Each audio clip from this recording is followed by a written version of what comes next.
Le miroir déformant. Anton Tchekhov.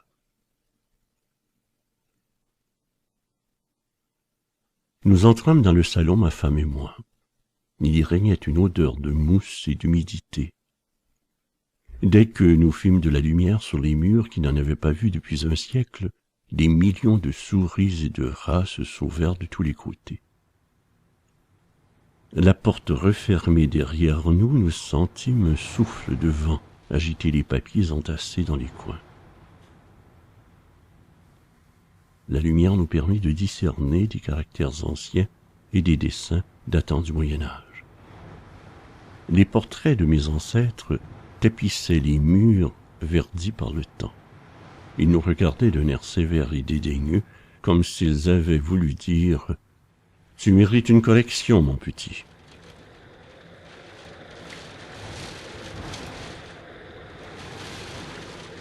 Nos pas résonnaient dans toute la maison. Le même écho qui répondait jadis à mes aïeux renvoyait le bruit de ma toux. Le vent gémissait et hurlait.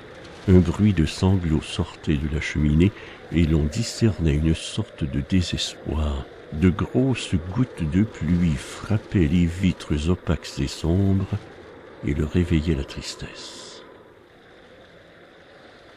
« Oh, ancêtre !» dis-je avec un soupir entendu. « Si j'étais écrivain, j'écrirais un long roman, rien qu'en regardant vos portraits. Chacun de ces vieillards a été jeune, tous ces hommes et ces femmes ont vécu leur roman d'amour, et quel roman! Regarde par exemple cette vieille, ma bisaïeule. Cette femme laide et disgracieuse a son histoire. Une histoire fort intéressante. Vois-tu ce miroir accroché dans le coin? Demandai-je à ma femme, en lui montrant un grand miroir encadré de bronze noirci près du portrait de ma bisaïeule. Ce miroir a des propriétés magiques. Il a causé la perte de mon arrière-grand-mère. Elle l'avait payé très cher. Et elle ne s'en sépara pas jusqu'à sa mort. Elle s'y regardait nuit et jour sans arrêt, même pendant les repas, et l'emportait le soir dans son lit. En mourant, elle avait demandé qu'on le mette dans son cercueil. Et si sa prière n'a pas été exaucée, c'est que le miroir était trop grand et n'entrait pas dans la bière. C'était une coquette, dit ma femme. Admettons. Mais n'avait-elle pas d'autre miroir? Pourquoi aimait-elle précisément celui-ci? Elle en avait de bien plus beaux, il me semble. Non, chérie, il y a là un effroyable mystère. Il ne peut en être autrement. D'après la légende, ce miroir abritait le diable et ma bisaïeule avait un faible pour le malin. Ce sont évidemment des bavardages. Mais il n'y a pas de doute, cette glace encadrée de bronze possède un pouvoir mystérieux. J'enlevai la poussière qui recouvrait le miroir et partis d'un éclat de rire. L'écho en renvoya le son assourdi. C'était un miroir déformant. Les traits de mon visage étaient tordus en tous sens. J'avais le nez sur la joue, le menton était coupé en deux et s'étirait de biais. Elle avait des goûts étranges, ma bisaïeule, dis-je. Ma femme s'approcha du miroir d'un pas hésitant et y jeta un regard, et aussitôt il se passa quelque chose d'effroyable. Elle blêmit, se mit à trembler de tous ses membres et poussa un cri. Le chandelier glissa de sa main, tomba sur le sol, la bougie s'éteignit et nous nous trouvâmes dans les ténèbres. J'entendis le bruit d'un corps qui tombait. C'était ma femme qui venait de s'évanouir.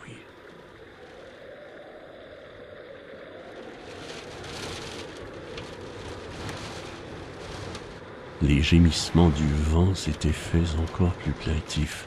Les rats s'étaient remis à courir, les souris faisaient bruire le papier. Mes cheveux se dressaient sur ma tête. À ce moment, un volet fut arraché et tomba à terre. La lune apparut par la fenêtre. Je pris ma femme dans mes bras et l'emportai hors de la demeure de mes ancêtres. Elle ne reprit connaissance que le lendemain soir. Le miroir, donne-moi le miroir, dit-elle en revenant à elle. Où est-il?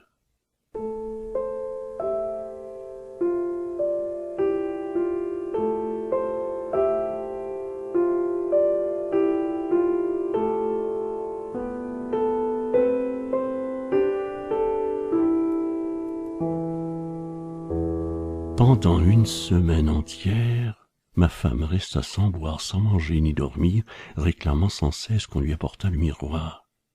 Elle sanglotait, s'arrachait les cheveux, en proie à une agitation fébrile, quand finalement le docteur déclara qu'elle pouvait mourir d'inanition, et que son état était très grave.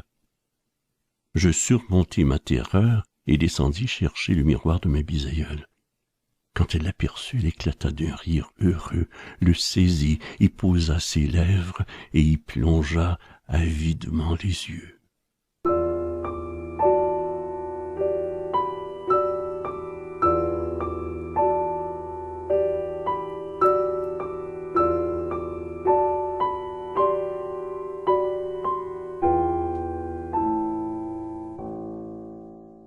Plus de 10 ans ont passé. Et ma femme regarde toujours dans le miroir, sans le quitter des yeux, un seul instant. Est-ce bien moi? Murmure-t-elle, et son visage coloré s'illumine de béatitude et de ravissement. Oui, c'est bien moi, tout le monde ment, sauf le miroir, les gens mentent, mon mari ment. Si je m'étais vu plus tôt, si j'avais su ce que j'étais en réalité, jamais je n'aurais épousé cet homme. Il n'est pas digne de moi, je devrais avoir à mes pieds les chevaliers les plus beaux et les plus nobles.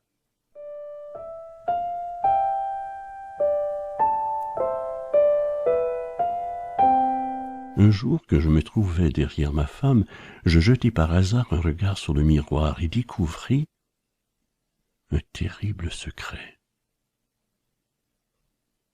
J'y voyais une femme d'une éblouissante beauté, comme je n'en avais vu de ma vie. C'était une merveille de la nature, un mélange harmonieux de beauté, d'élégance et d'amour. Mais qu'était-ce donc? Que s'était-il passé? Pourquoi ma femme laide et sans grâce paraissait-elle si belle dans le miroir? Pourquoi? Tout simplement parce que le miroir déformant tordait le visage laid de ma femme en tous sens, et que ce visage, aux traits déplacés, était doué par le hasard d'une grande beauté. Moins et moins donnait plus.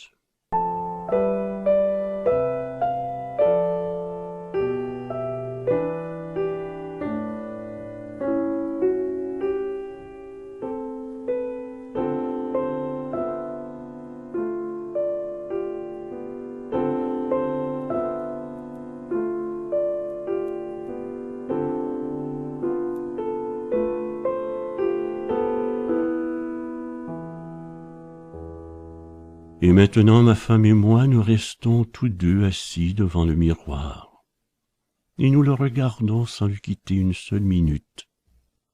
Mon nez mange ma joue gauche, mon menton coupé est tordu, mais le visage de ma femme est ensorceleur, et une passion folle, sauvage, m'envahit.